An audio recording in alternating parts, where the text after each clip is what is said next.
Hi, welcome back guys. This is your friend, the What If guy, back with another fanfiction. This is the first part of What If Issei Becomes Mischievous Genius. Now before starting, please give this video a like and subscribe to the channel if you want more videos like this. Now let's get into the fanfic. Issei, the mischievous genius. When Issei was younger, Issei Hayato sat on the edge of a worn wooden bench, a curious smile playing on his lips as he watched the other children run about in the playground. Their laughter filled the air, accompanied by the rhythmic creak of swings and the occasional scrape of shoes against gravel. The teachers stood nearby, eyes ever watchful, ensuring that nothing went awry in the midst of the youthful chaos. But Issei was not one for such simple pleasures. Instead, he reclined back, pulling the brim of his hat down to shield his eyes from the afternoon sun, a gesture that made him seem older, almost as if he was in on some secret that the others were too young to understand. His hat, a peculiar green and white striped bucket hat that was far too large for his small head, gave him an air of mystery, something unusual for a boy his age. The sight of an unfamiliar man approaching the bench caught the attention of the teachers.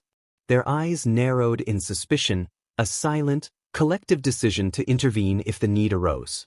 However, before they could act, Issei lazily lifted one hand, as if dismissing the notion of danger entirely. "Don't worry, senseis," Issei said, his voice carrying a surprising calmness. "He's a family friend." The teachers hesitated but eventually returned to their duties, albeit with lingering glances. The man, now seated beside Issei, nodded in gratitude, a slight grin tugging at his lips. "Thanks for that, kid," he said, settling in as if he belonged there. Issei's response was a nonchalant shrug. "No problem," he said, leaning back further until he was almost lying down on the bench. The hat slipped forward to cover his face completely, and for a moment he seemed to drift off into his own world. The man studied the boy with a keen eye. "So," he began, "why aren't you out there with the rest of them? They're having the time of their lives." Issei let out a soft chuckle, the kind that came from someone far beyond his years. "Their version of fun and mine don't exactly align," he said, lifting his hat just enough to reveal one sharp, calculating eye. "I prefer experimenting with things. A bit more exciting, don't you think?" Azazel's interest was piqued. The boy spoke with an air of confidence and mischief that was uncommon, even unsettling for someone so young. "Is that so?" he mused, his voice filled with genuine curiosity. "So, you want to be a scientist? Funny, I happen to be quite the scientist myself." The corner of Issei's mouth curled into a sly grin. He slowly sat up, his gaze now fully focused on Azazel. There was a sharpness in his eyes that spoke of both intelligence and caution. "Tell me," Issei said, his voice dropping slightly, "did you approach me with the intent of using me as one of your experiments?" The question hung in the air, and for a brief moment, the playful atmosphere turned tense. Azazel blinked, then shook his head, a smile forming on his lips. No, he assured the boy, "the thought hadn't crossed my mind." Issei's laughter broke the tension like a wave crashing against the shore. It was a laugh filled with delight, yet there was an edge to it that made Azazel raise an eyebrow. "Good to know, Azazelson," Issei replied, his voice light once more. "But just so you know, I wouldn't mind experimenting on you. Fair trade, right? I get to poke around your mind, and you get to poke around mine." Azazel's eyes narrowed slightly, surprised but impressed. The boy knew his name, had seen through him almost immediately, and now, he was offering a deal as if they were equals. This was no ordinary child. "You know," Azazel began, his tone more serious, "you could be quite useful to me. How about we work together? You help me with my research, and in return, we can conduct a few interesting experiments." Issei didn't hesitate. He reached into his pocket and pulled out a small, intricately designed fan, which he opened with a flourish. "You've got yourself a deal," he said, his voice carrying a mischievous lilt as he fanned himself dramatically. Azazel couldn't help but chuckle. The boy's demeanor, the way he carried himself, it was clear that their experiments would be anything but ordinary. Dangerous. Perhaps. Fun. Absolutely. As the two sat together on the bench, The world around them seemed to fade away, leaving only the promise of thrilling discoveries and uncharted territories of knowledge. It was the beginning of a partnership that would one day shake the very foundations of the supernatural world, one experiment at a time. Breakthrough and confrontation time skip in Azazel's lab. The air in Azazel's lab hummed with anticipation. The usually cluttered space, filled with ancient tomes, glowing vials, and half-constructed artifacts, was eerily quiet as Issei focused intently on the experiment before him. Azazel, lying in a specially designed chair, prepared himself for what could be a groundbreaking or a devastating test. Issei was about to test their latest theory on fallen angel purification. Shemhazai and Barakil, two of Azazel's closest comrades, stood nearby, their faces tight with concern. They couldn't shake the nagging fear gnawing at them. What if this experiment failed? The consequences could be dire. What if Azazel suffered irreversible damage, or worse? You're sure about this, Issei? Shemhazai asked, his voice barely above a whisper, as if raising it might tip the scales of fate. Issei waved a hand dismissively, his usual laid-back demeanor in full display. Don't worry so much. Stress will give you wrinkles, he said, offering a small smirk before adjusting his hat slightly. Besides, we've come too far to turn back now.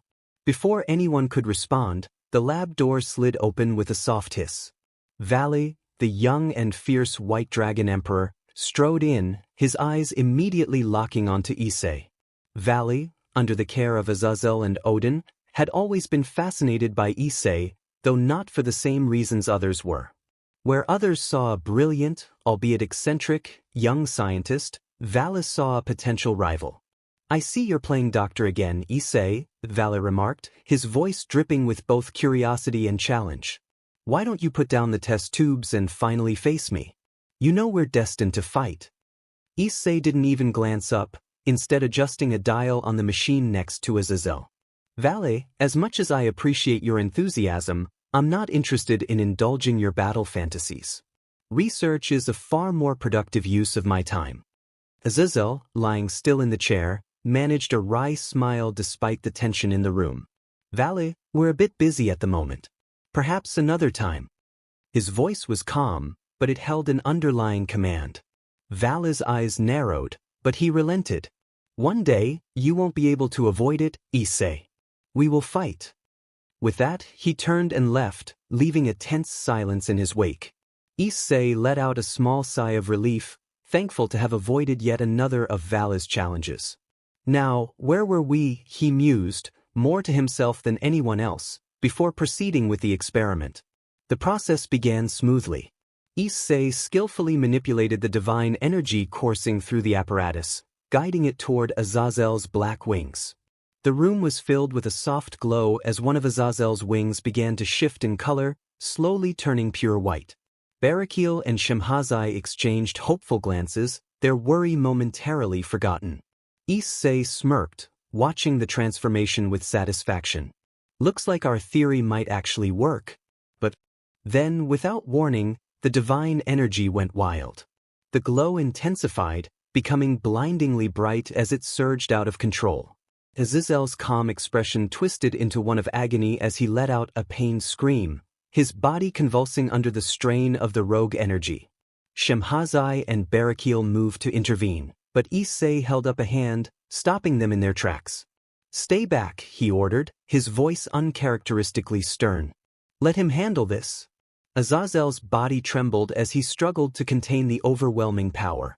His veins bulged against his skin, the divine energy coursing through him like liquid fire. For a few tense moments, it seemed as though he might not make it, but then, with a final, determined effort, Azazel managed to rein in the energy. A golden light enveloped him, pulsating with an almost holy aura. When the light finally faded, Azazel lay there, fully purified. His once dark wings were now a brilliant white, but his body showed signs of the tremendous strain it had undergone. His muscles twitched involuntarily, and his breath came in ragged gasps. Issei, ever unfazed, took out his fan and opened it with a snap, fanning himself leisurely. Well, that was a success. I'd say our hypothesis was correct, though the side effects might need some tweaking. Azazel glared at him, still struggling to catch his breath. Success. I almost died, Issei merely shrugged, hiding a grin behind his fan. But you didn't. And now you're all shiny and new. I'd say that's a win. Shemhazai and Barakiel, though relieved, couldn't help but exchange exasperated looks. They knew Issei well enough to understand that this was just another day in the lab for him, a day filled with risky experiments, sharp intellect, and, of course, a complete disregard for personal safety. An unseen presence suddenly descended upon the lab. The air grew heavy with divine energy, a power that was both familiar and formidable. Azazel, still recovering from the ordeal, sensed it immediately, and his gaze sharpened in recognition. The others in the room felt it too, and their bodies tensed in response. Within moments, the shimmering form of Archangel Michael materialized in the lab. His golden wings cast a soft glow that filled the room with an almost oppressive holiness. His green eyes, usually serene, were now narrowed in suspicion and anger. Michael had sensed the disturbance and he had come to investigate. What he found only deepened his concern. Issei, who had been fanning himself, adjusted the brim of his hat, allowing it to cast a shadow over his eyes. His usually carefree expression was replaced with a more calculating look. The arrival of the leader of the angels was an unexpected twist, and one that Issei knew could easily escalate. His mind raced as he considered the potential outcomes. Barakiel and Shemhazai, ever vigilant, instinctively moved into defensive positions. Their hands glowing with light, ready to act if necessary. The tension in the room was thick enough to cut with a knife. Michael's gaze swept over the room before finally settling on Azazel, who had managed to stand despite the immense strain his body had undergone. The animosity between them was almost tangible, a bitter history that neither had fully put to rest. "What the hell are you doing, Azazel?" Michael's voice was cold, carrying the weight of millennia of leadership and judgment. There was no mistaking the anger in his tone, nor the disdain in his glare. Azazel met Michael's gaze without flinching, his eyes strong and unyielding. "What does it look like, Michael?" "We're conducting research." "Research?" Michael's wings flared slightly, the divine light intensifying as his power rose. Issei, sensing the situation was about to spiral out of control, stepped forward with a grin that didn't quite reach his eyes. Now, gentlemen, let's not be hasty. We were just having a little fun, you know. Science and all that, nothing too serious." He waved his fan dismissively, attempting to lighten the mood. But the joke fell flat. Michael's glare turned icy as he snapped, "Silence, boy," his voice cut through the room like a blade, sharp and unyielding. Barakiel and Shemhazai, equally on edge, growled in unison, "Shut up, Issei." They had no patience for his antics at this moment. Issei recoiled dramatically, feigning a wounded expression as he brought his fan to his face. "So harsh, my poor, delicate feelings." He pretended to wipe away a tear and took a step back as if to leave. "Perhaps I should just excuse myself, then." Before he could make his exit, Azazel's voice rang out, authoritative and commanding. "Stay, Issei." There was no room for argument in his tone, and Issei knew better than to push his luck any further. Michael's eyes narrowed further, his focus back on Azazel.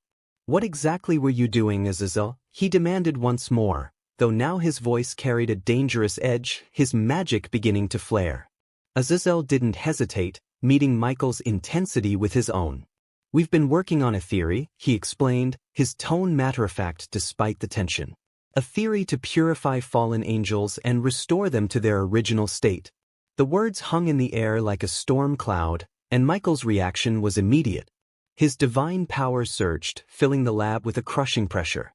The ground beneath them cracked as the sheer force of his magic spiked, and the holy aura around him intensified to the point where even breathing became a struggle for those in the room. Michael's anger was evident, his power spiraled out of control as the implications of Azazel's words sank in. His wings unfurled fully, glowing with the intensity of a midday sun. "You dare meddle with such forces," he hissed, his voice echoing with the fury of 1,000 storms.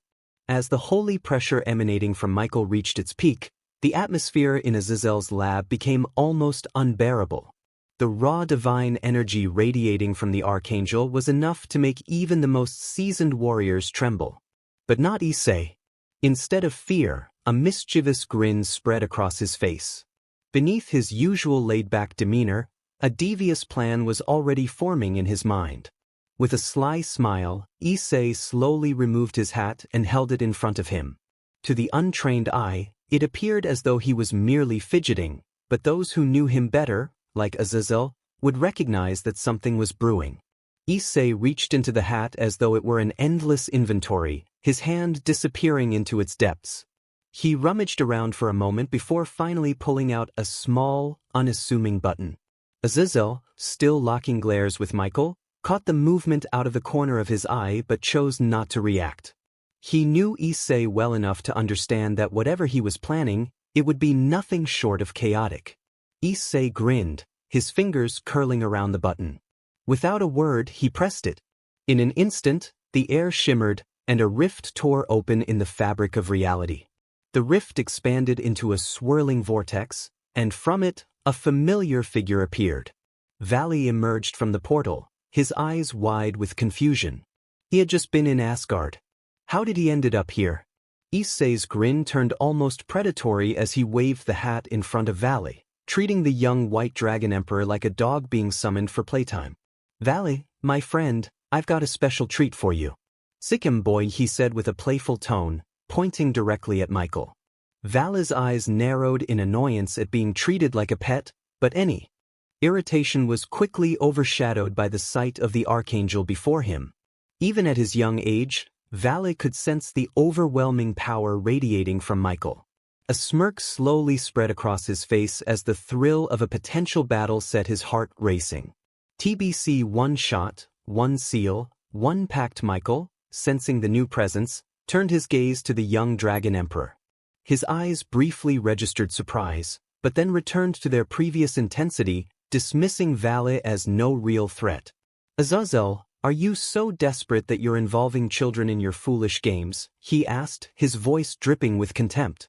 Azazel, who had been watching the situation unfold with a mix of amusement and exasperation, couldn't help but chuckle. Issei, you really know how to stir the pot, don't you? He murmured under his breath. Valley, stand down. This isn't your fight. But Valley was already stepped forward, his aura flaring with the raw, untamed power of a young dragon. I don't care if he's an archangel or whatever, Valley declared, his voice filled with determination. I want to see what he's made of. Issei, still grinning, leaned back and watched the scene unfold with a gleam in his eye. Whether or not the fight actually happened, he had succeeded in adding a little more chaos to an already tense situation. And for Issei, that was entertainment enough. Ignoring Azazel's warning, Valley activated his balance breaker. His form exploded with power, encasing him in the iconic white dragon armor, which crackled with raw energy. The atmosphere grew charged, and for a brief moment, the lab seemed to shrink under the sheer intensity of Valley's presence. He knew he couldn't maintain the form for long, 10 minutes at best, but that was more than enough to prove himself, or so he thought. With a battle cry, Valley launched himself at Michael, the air around him distorting as his dragonic aura surged forward. Michael, however, met the boy's charge with a soft, almost pitying gaze. He saw not an enemy but a child, blinded by the lust for power. With a solemn sigh, he raised his hand, a brilliant light gathering in his palm. The next moment, the lab was illuminated by an intense flash. Michael's light blast struck Valley with the force of a divine hammer, shattering his dragon armor and sending the boy crashing into the wall, unconscious. The entire confrontation had lasted mere seconds. Azazel, who had been watching with a mixture of concern and exasperation, sighed deeply. That boy never listens, he muttered, shaking his head. Issei, however, seemed entirely unbothered by the outcome.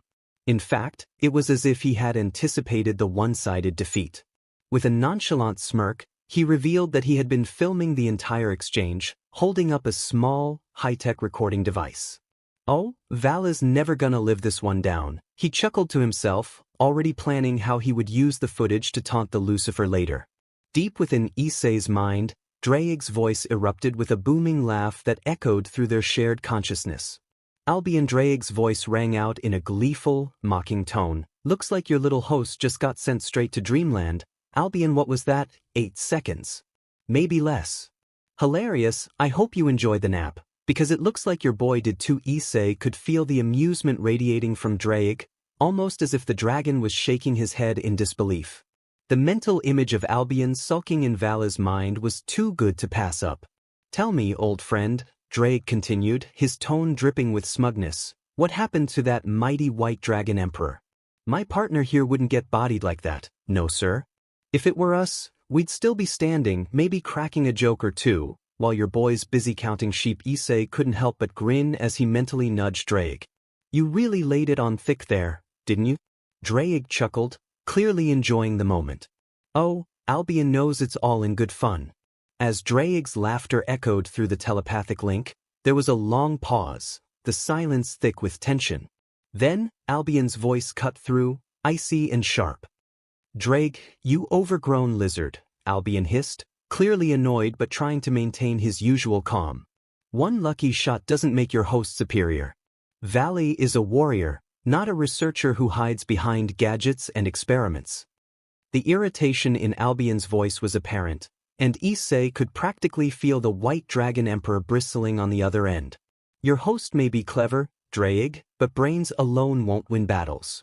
When the time comes, Valley will surpass him. Mark my words. Enjoy your little victory, because it won't last. Next time, it'll be your host eating dirt. Draig's amusement only grew with Albion's response. Oh, Albion, you're so predictable. Always so serious, so focused on the next fight. But hey, you do you. Just don't forget to remind Valley that dodging is part of the job. Albion growled, his frustration clear. Laugh while you can, Draig. But don't forget, the dragon of supremacy doesn't bow to anyone. Not even your precious red dragon emperor. The telepathic link fell silent, leaving Draig with a satisfied smirk in Issei's mind. Touchy, isn't he? Draig commented, clearly relishing the exchange. But I guess that's what happens when your pride takes a hit. Don't worry, Issei. Next time, we'll make sure to rub it in even more. Back to the current situation, Michael's attention shifted to the others. Shemhazai and Barakil, despite their strength, found themselves trembling under the overwhelming pressure of Michael's divine power. Barakil's fists clenched at his sides, and Shemhazai's eyes darted nervously around the room. Azazel, on the other hand, remained composed, his expression passive yet watchful, while Issei simply smirked, unfazed by the Archangel's presence. You've meddled enough, Azazel, Michael stated coldly, his voice resonating with divine authority as he began to charge another blast of light, aimed at Barakil and Shemhazai. But before Michael could unleash his power, Issei casually reached into his coat and pulled out a medallion, one of the many magical artifacts he and Azazel had created in their countless experiments. The medallion began to glow with a soft, otherworldly light as Issei activated it, its magic working instantaneously. In an instant, Michael's power was halved, the immense aura that had filled the room dimming significantly. The divine energy that had been gathering in his hand flickered and dissipated. What? Michael's eyes narrowed as he glared at the young boy. What did you do? Issei held up the medallion with a triumphant grin. Oh, this. Just a little prototype Azazel and I cooked up. Its primary function is to seal the magic power of the target inside it. Quite handy, wouldn't you say? Azazel's eyes widened slightly at the mention of prototype. Prototype. Issei, that thing was barely functional when we created it. It was supposed to drain a small fraction of power, not, Issei chuckled, cutting him off. Yeah, I know. I did a little tinkering on the side and upgraded it, you could say. It doesn't just seal the power now, it also copies the target's abilities. Watch this, without missing a beat, Issei raised the medallion and summoned a beam of light, identical to the one Michael had just attempted to use. The beam, though smaller and less intense than Michael's, was nonetheless a perfect imitation. Azazel couldn't help but smile with amusement. You've really outdone yourself this time. Michael, however, was far from amused. The realization that half of his power was now in the hands of this child and that the boy had access to his abilities made the situation far more precarious than he had anticipated. His instincts screamed at him to retreat. "I'll retreat for now," he announced, his voice steady, though laced with frustration. But Issei, who was still brimming with confidence, wasn't about to let him off that easily. "Oh no, you're not getting away that easily." Issei's voice carried a rare intensity as he stepped forward, the medallion still glowing in his hand. "We're going to resolve this now." The tension in the room was thick as the two sides engaged in a heated discussion. Michael's anger was barely contained as he demanded to know the full extent of Azazel's experiments. Azazel, ever the diplomat, promised to abandon the purification project, acknowledging that it was the fallen angels' fault for falling from grace and that they needed to accept the consequences of their actions. With Issei's clever persuasion, the conversation gradually shifted toward a more diplomatic resolution. They began to discuss the possibility of a non-aggression pact between the two angel factions. Michael, though still wary of Azazel and his protégé, found himself begrudgingly agreeing to the terms. The peace that had eluded them for so long might finally be within reach. Before leaving, Michael turned to Issei, his expression serious. "I hope you use your power for good, Issei Hayato. Your parents went through great hardship to bring you into this world. Do not disappoint them. You are their greatest gift." Issei's smirk faltered slightly at Michael's words. He knew exactly what the Archangel was referring to. His parents, particularly his mother Mickey, had faced unimaginable pain in their attempts to have a child. After 2 heartbreaking miscarriages, they had almost given up on the idea of starting a family. Yet, against all odds, they had tried one last time, and Issei had been born, a miracle child, their greatest gift. As Michael disappeared, the lab fell into an uneasy silence. Zizo, Barakiel, and Shemhazai exchanged glances, the weight of the encounter settling in. But Issei, ever the enigma, simply adjusted his hat and pocketed the medallion with a satisfied grin. Well, that was fun. Adventures in the underworld. Later that day, after the chaos had subsided, Issei sat comfortably in his room, his signature fan fluttering lazily in his hand as he leaned back in his chair. With a sly grin, he replayed the footage of Vala's brief, ill-fated charge against Michael. The scene was almost comical. Vala, with all the bravado of a future conqueror, launching himself at the Archangel only to be swatted down like a pesky fly. Issei's fingers danced over the keyboard, adding a few creative touches to the video. He zoomed in on Vala's determined face, and just before Michael's blast hit, Issei inserted a slow-motion effect, the sound of a dramatic, echoing heartbeat in the background. He overlaid Vala's voice, making his bold proclamation about putting Michael in his place echo like the battle cry of a hero about to face his greatest foe. It was all very epic until Issei cut to the moment Vala was one-shotted. At that point, he added his own voiceover, dripping with mock sympathy. "Dim, he got bodied." Issei couldn't help but chuckle at his handiwork. The contrast between Vala's fierce declaration and his humiliating defeat was just too perfect. Satisfied with the edits, Issei saved the file, naming it Vala's greatest moment. MP4" with an ironic flourish. Later, with Vala finally recovered and still nursing his wounded pride, Issei casually approached him, holding out his phone. "Hey Vala," he began, trying to stifle a smirk. "You might want to see this. It's educational." Vala, still brooding, raised an eyebrow but took the phone. As the video played, his expression shifted from confusion to shock, then to a mixture of disbelief and rage. "You edited this?" Vala snapped, his face flushing with embarrassment as Issei's voice echoed in the background, mocking his defeat. Issei feigned innocence, his fan fluttering faster as if to wave away any responsibility. "Edited? No, I merely highlighted the key moments. It's all in good fun, Vala. Just think of it as a lesson in humility." Vala's hands clenched into fists, his dragonic aura flickering to life as his rage threatened to boil over. "You think this is funny, Issei? I swear, next time. Issei cut him off with a mischievous grin. "Next time, I'll bring a camera crew. We'll make it a blockbuster." Before Vala could respond, Draig's laughter filled the room, reverberating through Issei's mind and out into the open. "He's got a point, Vala. That was a hell of a performance. Maybe you'll get a rematch, but until then, well, Let's just say Issei's got some great material for our highlight reel.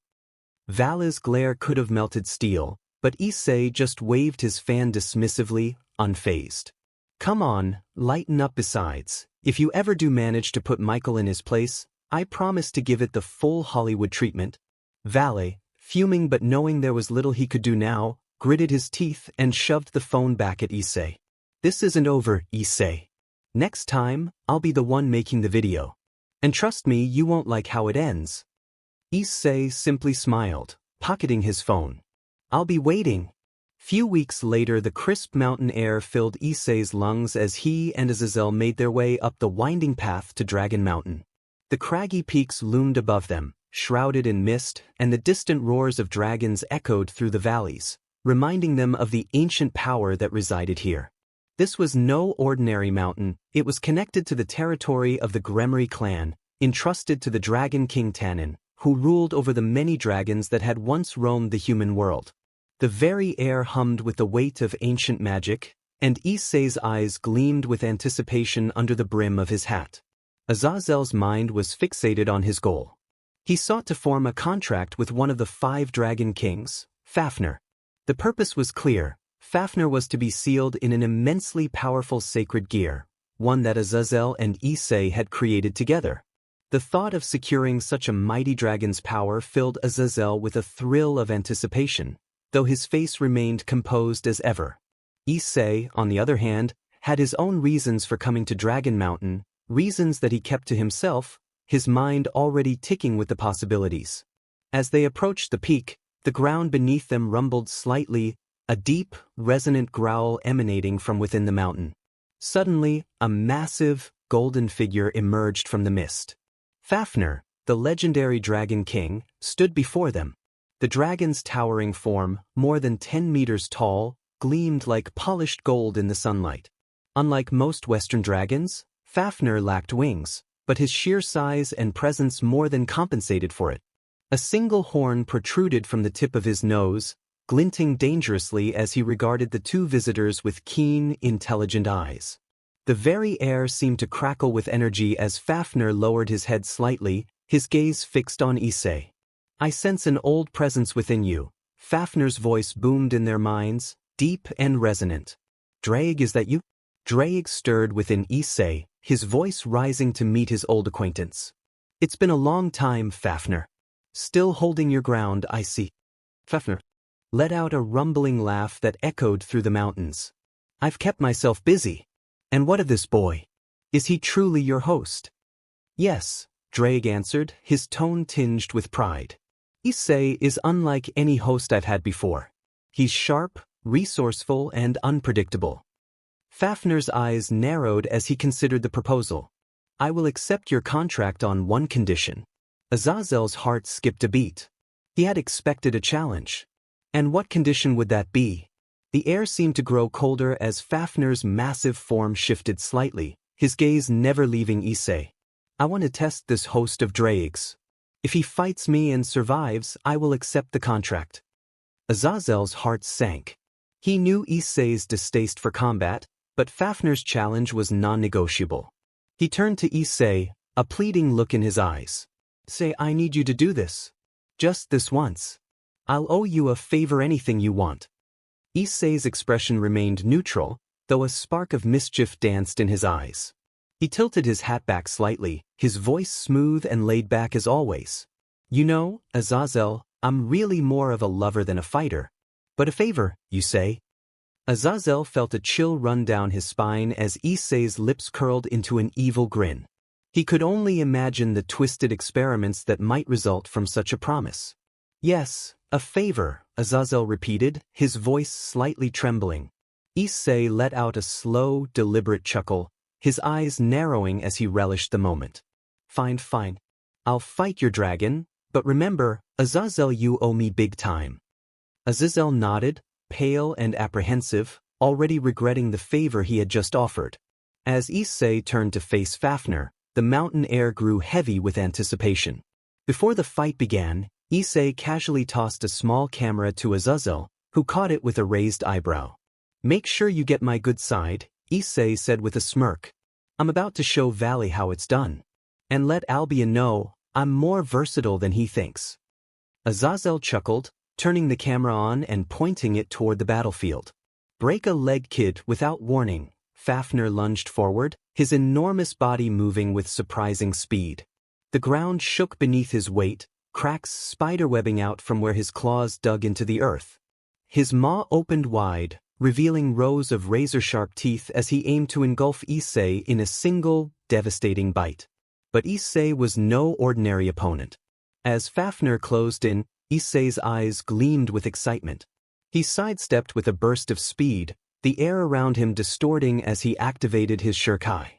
His Zanpakuto, Beneheim, hummed in his hand as he swung it, releasing a crescent-shaped wave of crimson energy that sliced through the air toward Fafnir. Scream, Beneheim, Issei commanded, his voice calm yet deadly. The blast collided with Fafnir's scales, exploding in a burst of red light. The Dragon King roared, more in annoyance than pain, as the attack left only a faint scorch mark on his otherwise impenetrable hide. Fafnir turned his massive head, his eyes narrowing as he regarded Issei with a newfound respect. You are quick, boy, Fafnir rumbled, his voice vibrating through the ground. But speed alone will not save you. Fafnir inhaled deeply, the air around him distorting as he gathered his immense power. With a deafening roar, he unleashed a torrent of golden flames, the heat so intense that the very air seemed to ignite. The flames surged toward Issei, threatening to engulf him completely. Issei's response was immediate. He raised his left hand, and the boosted gear's gauntlet flared to life, its red gem glowing brightly.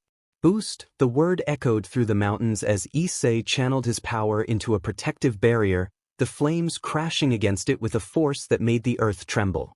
The barrier held, but only just. Issei gritted his teeth as the heat washed over him, sweat dripping down his brow. He knew Fafnir was holding back. This was merely a test of his strength. But Issei wasn't one to be underestimated. With a quick motion, Issei dispelled the barrier and launched himself forward, using Shunpa to close the distance between him and Fafnir in the blink of an eye. He swung Beneheim in a wide arc, aiming for the Dragon King's exposed underbelly. But Fafnir was ready. With a flick of his tail, he swatted Issei away, sending him crashing into a nearby cliffside. Issei grunted as he pulled himself from the rubble, wiping the BLD from the corner of his mouth. Not bad, but I'm just getting started.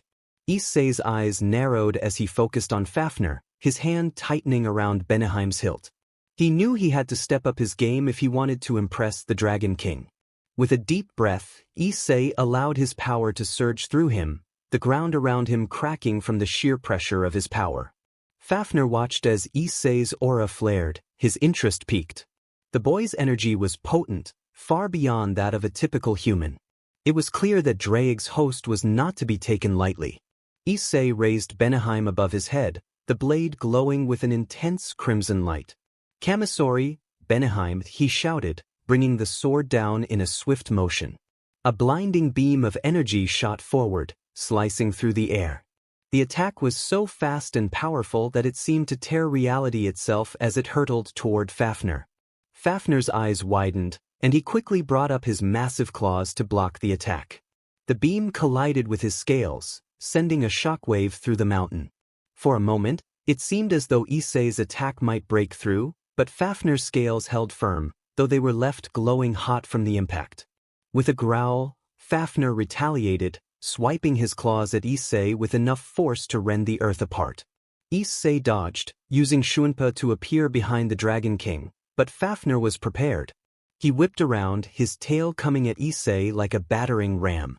Issei barely had time to react as the tail slammed into him, sending him skidding across the ground. He quickly regained his footing, his breath coming in heavy pants. Issei wiped the sweat from his brow, his smirk never fading. Fafnir was a formidable opponent, but that only fueled Issei's determination.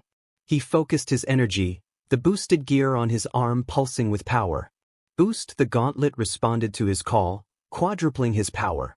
Fafnir, noticing the increase in Issei's energy, let out a deep, resonant growl. You're quite the tenacious one, aren't you, boy? His eyes flashed with a mixture of amusement and challenge. Very well, Let's see how you handle this. The Dragon King's body began to glow with a golden aura, the ground beneath him starting to crack and crumble as his power surged.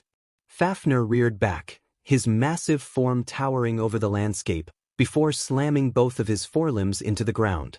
The earth trembled violently as massive spires of rock erupted from the ground, each one sharp enough to pierce through steel. Issei's eyes widened as the spires shot toward him, forcing him to dodge and weave between them. He barely managed to avoid being skewered by the deadly pillars, his speed and agility being put to the ultimate test. But Issei wasn't done yet. With a deft flick of his wrist, he released a barrage of energy blasts from Benheim, each one aimed at the base of the spires. The blasts exploded on impact, shattering the rock formations and sending debris flying in every direction. Fafnir roared in frustration, his golden eyes blazing with anger. The Dragon King spread his claws wide, summoning a torrent of wind that swept across the battlefield. The gusts were so powerful that they uprooted trees and sent boulders tumbling down the mountainside. Issei braced himself against the wind, his feet digging into the ground to keep from being blown away. He knew he had to act fast if he wanted to turn the tide of the battle. Issei prepared his next move. Kechimyaku, Benheim, Issei shouted, slashing his sword through the air. A crimson chain shot out from the blade, wrapping around Fafnir's forelimb with incredible speed. The chain glowed with a fiery light as Issei poured his energy into it, the crimson aura pulsating with power. Fafnir's eyes narrowed as he felt the chain constrict around him, its energy biting into his scales. With a snarl, he pulled against the chain, his immense strength causing the ground to quake. But Issei held firm, using every ounce of his power to keep the chain in place. Fafnir, feeling the constraint of Issei's magic, let out a deafening roar that echoed through the mountains. His eyes blazed with an intense, golden light as he called upon his great draconic power. The air around him shimmered with heat as he began to channel his energy into a single, devastating attack. Issei could feel the immense power building within Fafnir, and he knew he had to act fast. With a burst of Shuanpa, he closed the distance between them, reappearing right in front of the Dragon King. "Scream, Benheim," he cried, releasing another powerful wave of crimson energy. But Fafnir was ready. With a quick movement, he unleashed a shockwave of golden energy that collided with Issei's attack. The two forces clashed in midair, creating a massive explosion that sent Issei flying backward. Issei skidded across the ground, his body battered and bruised from the impact. He struggled to his feet, his breathing heavy. The E-Dragon King's eyes locked onto him with a mixture of respect and ferocity. "You're stronger than I anticipated, boy," Fafnir rumbled, his voice echoing through the battlefield. "But this is far from over." Issei grinned, despite the pain radiating through his body. "I wouldn't have it any other way." Fafnir let out another roar, the ground shaking as he charged forward with renewed fury. His claws slashed through the air, each strike powerful enough to cleave through mountains. Issei dodged and parried as he danced around the Dragon King's attacks. Fafnir's eyes gleamed with ancient power as he took a deep breath, calling upon his immense treasure hoard. The very air around him shimmered with golden light as the ground beneath his feet began to crack open, revealing a swirling vortex of riches, a testament to his age and might. From the depths of this vortex, weapons of pure gold emerged, swords, spears, shields, and cannons, all of which radiated an overwhelming aura of power. "You've done well to push me this far, boy," Fafnir rumbled, his voice resonating with both pride and warning. "But now witness the power of a true Dragon King." With a flick of his claw, the golden weapons launched toward Issei, each one moving with a speed and precision that belied their massive size. It was as if the weapons had minds of their own, each one targeting Issei with lethal intent. Fafnir didn't stop there. The golden cannons appeared next, hovering around the Dragon King before unleashing devastating beams of energy that scorched the very earth they touched. Issei's eyes widened as the battlefield was consumed by golden light. He had no time to admire the majesty of Fafnir's treasure, his focus was entirely on survival. The boosted gear on his arm pulsed with power, and Issei knew he needed to tap into everything he had if he wanted to survive this onslaught. "Balance breaker," Issei roared, the boosted gear transforming as red scales covered his body, amplifying his strength and speed tenfold. The moment the transformation completed, Issei's spatial magic flared to life, distorting the space around him as he began to teleport and dodge Fafnir's relentless assault. But the Dragon King wasn't finished. As Issei narrowly avoided another barrage of golden energy, Fafnir summoned even more weapons from his hoard, the air now thick with golden armaments. The sky itself seemed to glow under the sheer number of treasures at Fafnir's command. Issei's mind raced as he realized he couldn't rely on dodging alone. He needed to take the fight to Fafnir, but how could he get close with so many weapons aimed at him? His gaze fell on Beneheim, his trusted Zanpakuto, and a plan began to form. Issei unleashed a high-powered Kamisori. The attack tore through Fafnir's treasures and space itself. The attack forced Fafnir to dodge. Issei seized the opportunity. With a burst of Shuinpa, he closed the distance between himself and Fafnir, raising Beneheim high. Kechimyaku, Beneheim, the crimson chain shot out once more, wrapping around Fafnir's massive form, binding him in place. But Issei didn't stop there. He poured his energy into the chain, intensifying its power until the air around it sizzled with heat. Fafnir snarled as the chain constricted around him, the dragon's golden scales glowing from the strain. But even as his power surged, Fafnir was far from defeated. With a mighty roar, he summoned the last of his golden arsenal, the remaining weapons converging on Issei from all directions. Issei's heart pounded in his chest as he realized he was out of time. There was only one way to break through this final assault, and he had to act now. Beneheim Sherbari, Issei commanded, and the crimson chain binding Fafnir suddenly expanded, forming a barrier of energy around them. For a brief moment, the battlefield was silent, the golden weapons clashing against the barrier, but unable to break through. Fafnir's eyes widened as he felt the drain on his power.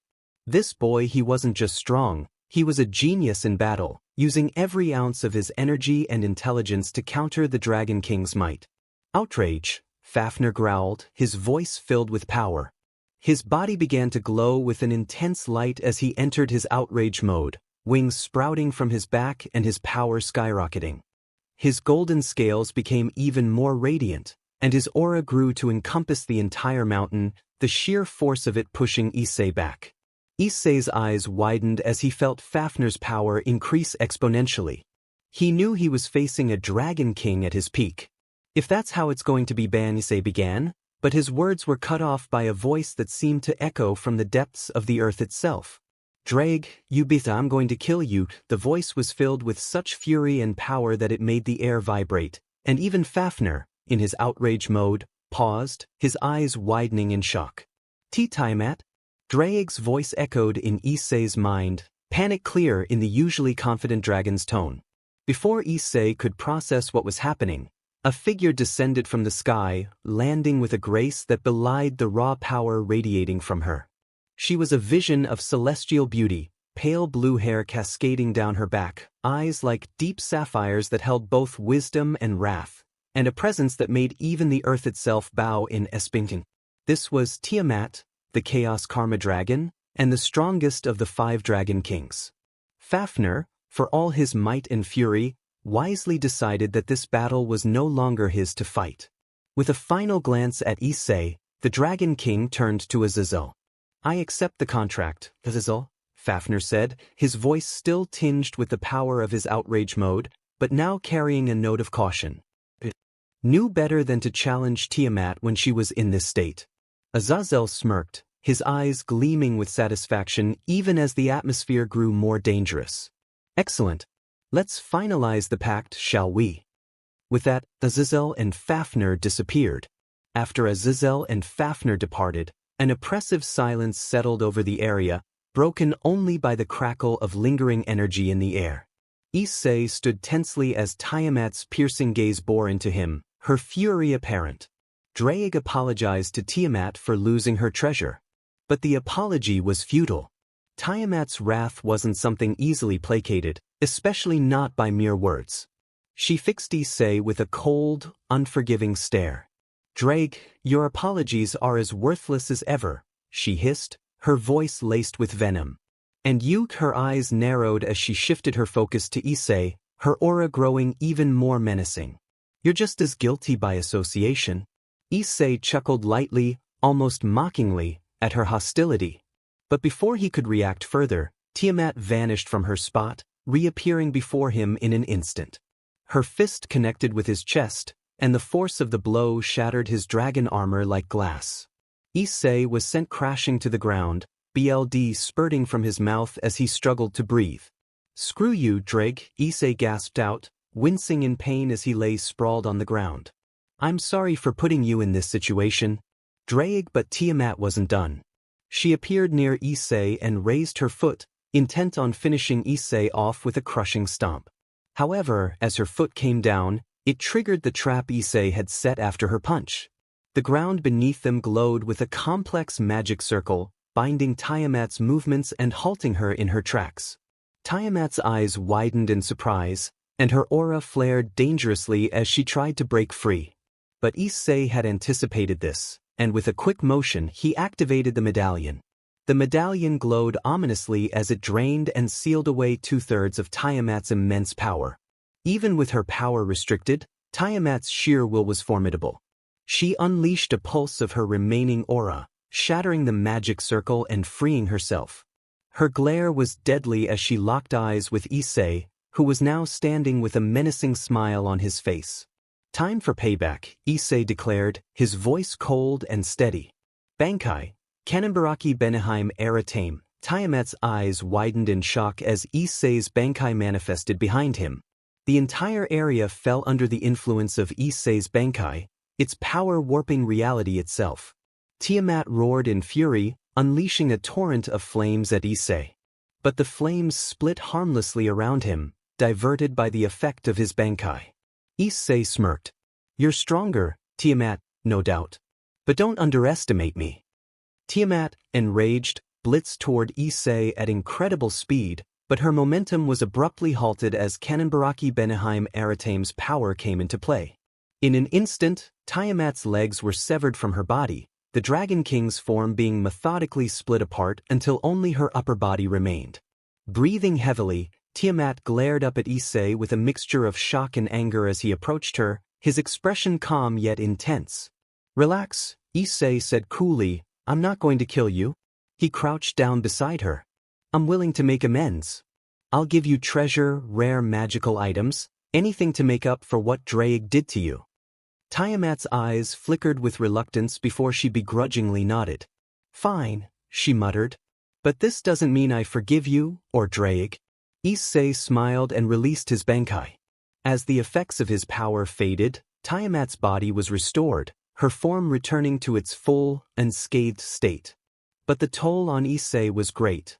The moment his Bankai dissipated, exhaustion overtook him, and he collapsed to the ground. Before Tiamat could react, a ripple in the air signaled the arrival of another presence, Ajuka Beelzebub. The demon lord surveyed the scene with mild interest before directing a smirk at the Dragon King. "Quite an interesting display," Ajuka commented, his tone almost amused as he looked at the unconscious Issei. "This boy certainly has potential." Tiamat's fierce gaze softened slightly as she addressed Ajuka, "Don't harm him." Ajuka chuckled, gently lifting Issei's limp body. "You worry too much, Tiamat. I won't lay a hand on him." He teleported away, taking Issei with him, leaving Tiamat alone to ponder the strange and powerful human who had bested her. Naruto, the Emperor of Black. When Issei finally stirred, the first thing he noticed was the sterile, metallic scent of a lab.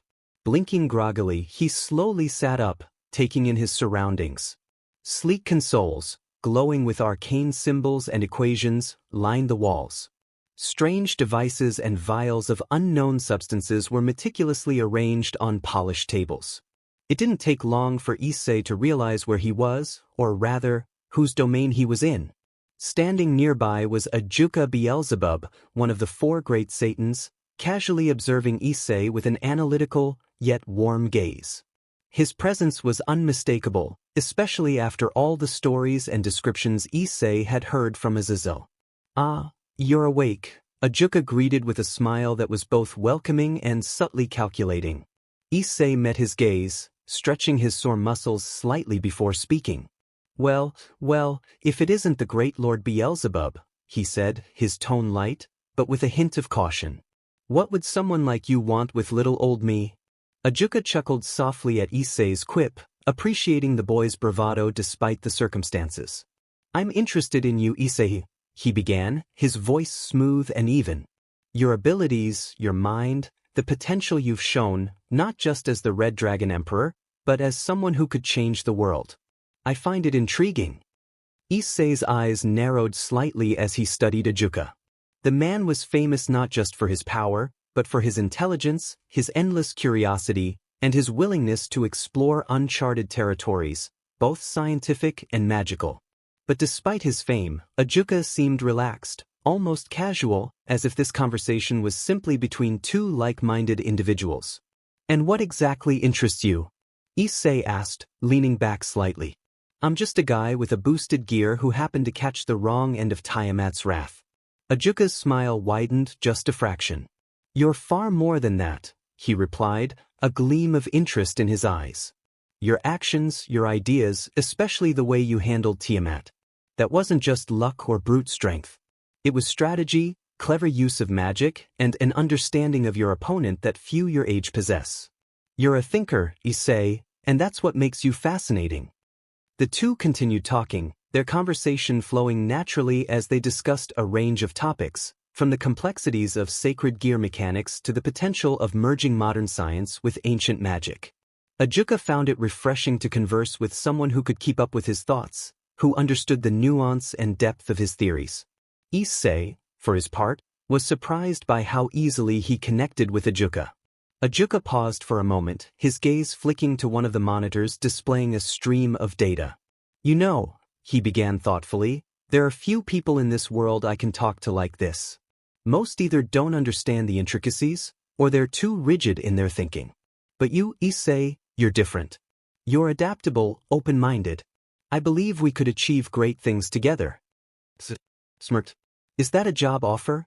Ajuka laughed, the sound genuine and light. Not quite, he said. But I'd be lying if I said I didn't see the potential for collaboration. You're someone who sees the world differently, and that's invaluable. As they continued to delve into more complex topics, from theoretical applications of magic in modern technology to the ethical implications of certain types of research, the door to the lab slid open silently, revealing a tall figure with long crimson hair. Surzex Lucifer, another of the four great Satans, entered the room, his presence commanding immediate attention. Ajuka greeted his friend with a smirk, a sign of their long-standing camaraderie. Surzex, he said warmly, I was wondering when you'd show up. Surzex returned the greeting with a smile, his gaze shifting to the young man sitting across from Ajuka.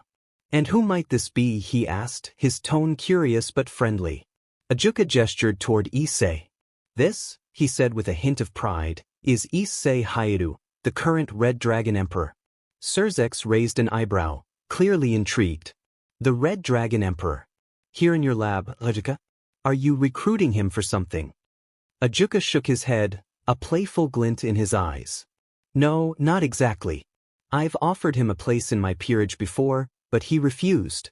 However, we're discussing working together on some projects. He has a mind that's well suited for the kind of research I'm interested in.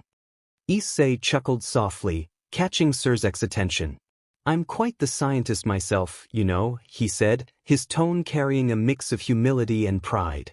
Surzex regarded him for a moment, sensing something beyond the boy's casual demeanor. There was a sharpness in Issei's eyes, a depth that suggested he wasn't one to be underestimated. I see, Surzex said finally, a smile tugging at the corners of his lips. It seems Ajuka has found himself an interesting partner. They talked for a while longer, Surzex joining the conversation and adding his own insights. It was a rare moment, three individuals from vastly different backgrounds, yet all sharing a common interest in pushing the boundaries of what was possible. The exchange of ideas was rapid, filled with both humor and serious contemplation. Eventually, Issei decided it was time to leave. Rising to his feet, he stretched, feeling the weight of the day's events catching up to him. As he turned to go, he casually tossed a small object toward Ajuka, who caught it effortlessly. It was a sleek, high-tech phone, customized in a way that made even Ajuka raise an eyebrow in interest. "Keep in touch," Issei said with a grin. "We've got a lot to discuss." Ajuka smiled, slipping the phone into his pocket. "Indeed we do," he agreed. Surzex watched as Issei exited the lab, his expression thoughtful. "He's something else, isn't he?" he remarked to Ajuka. Ajuka nodded, his gaze following Issei until he was out of sight. "Yes," he replied quietly. "And I have a feeling he's going to change a lot more than just our little world." With that, Ajuka and Surzex exchanged a glance, both recognizing that they had just witnessed the beginning of something extraordinary. After his meeting with Ajuka and Surzex, Issei found himself heading back to Azazel's lab, his mind buzzing with the possibilities they had discussed. The collaboration was just beginning, but he could already sense the monumental impact their work would have on the future. Upon entering the lab, Issei was greeted by Azazel, who looked up from his workbench with a sly grin. Whoa.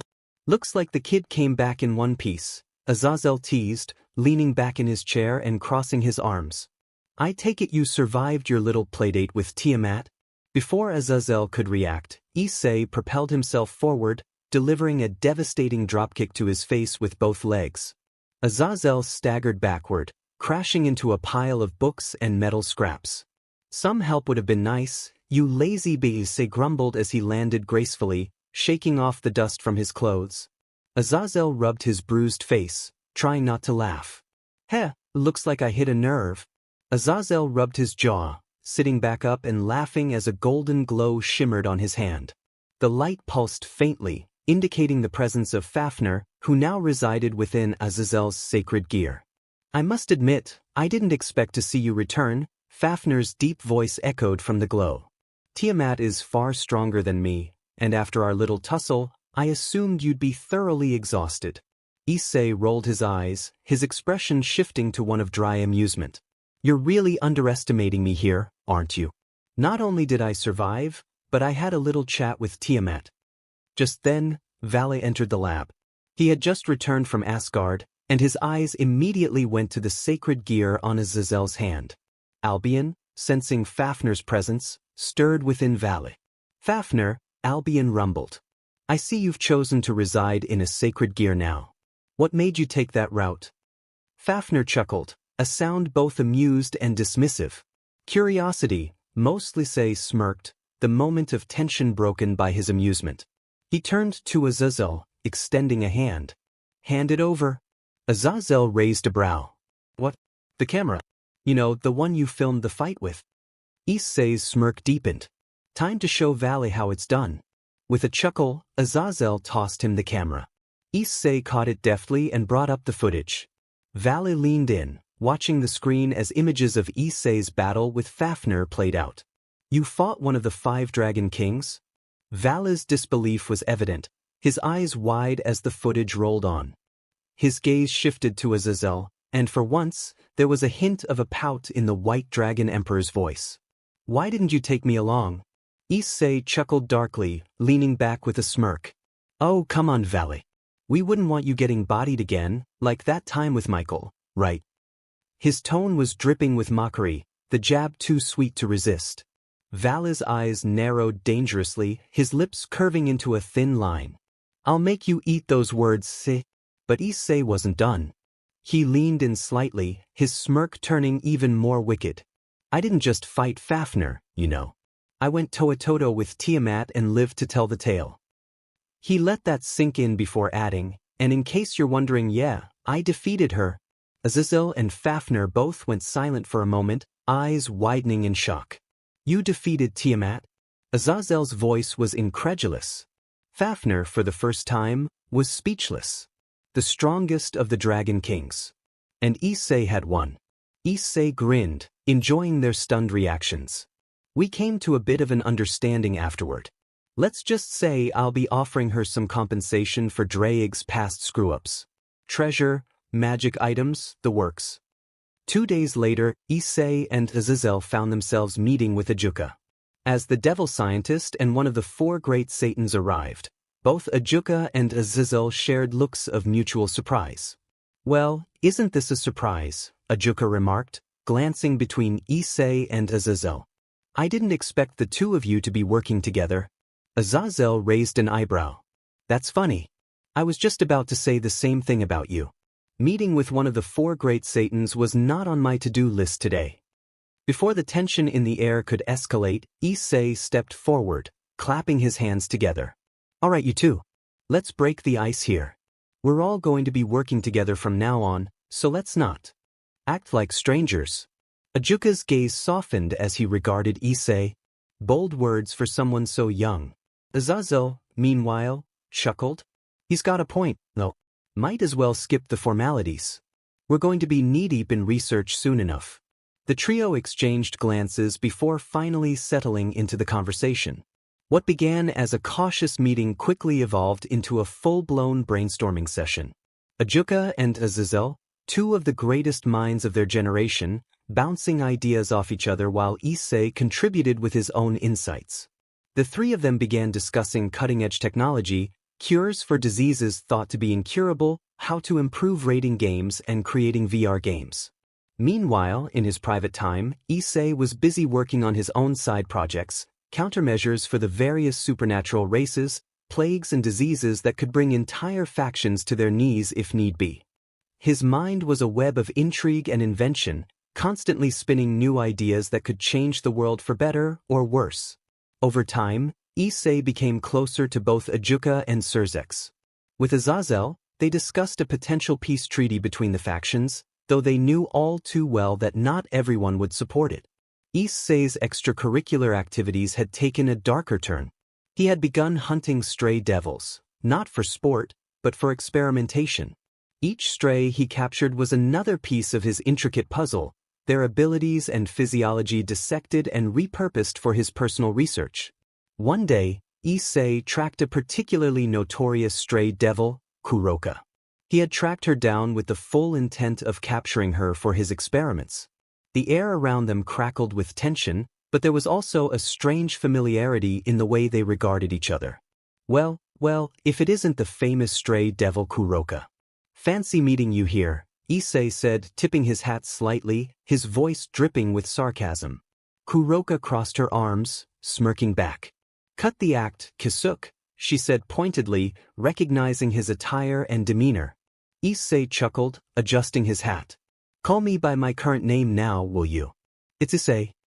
Kuroka's expression softened slightly, her eyes flickering with recognition. So what have you been up to? Besides chasing strays like me? Issei shrugged, his smirk returning. I've got a lot on my plate, working with Azazel and Ajuka, and oh yeah, I'm the Red Dragon Emperor now. Kuroka raised an eyebrow. Red Dragon Emperor. So you've come up in the world. And what about you? Issei asked, leaning against a nearby wall. What's life like for a stray these days? Kuroka's grin faltered slightly as she glanced away. I've been taking care of my sister, Chiron, Kaneko as she's called now. She doesn't know the whole story, but I've been keeping an eye on her from a distance. The two exchanged stories, catching up on all that had happened in their lives. Kuroka leaned against a nearby wall, her eyes glinting with amusement. So, what's the plan now, Issei? Issei shrugged, his grin never faltering. Who knows? But one thing's for sure, things are about to get a lot more interesting. Issei, the mischievous genius. Okay, sadly the chapter is over. And if you enjoyed, just leave a like and subscribe with post notification, so when the next chapter is ready, you will be notified. Okay, see you in the next video. Bye.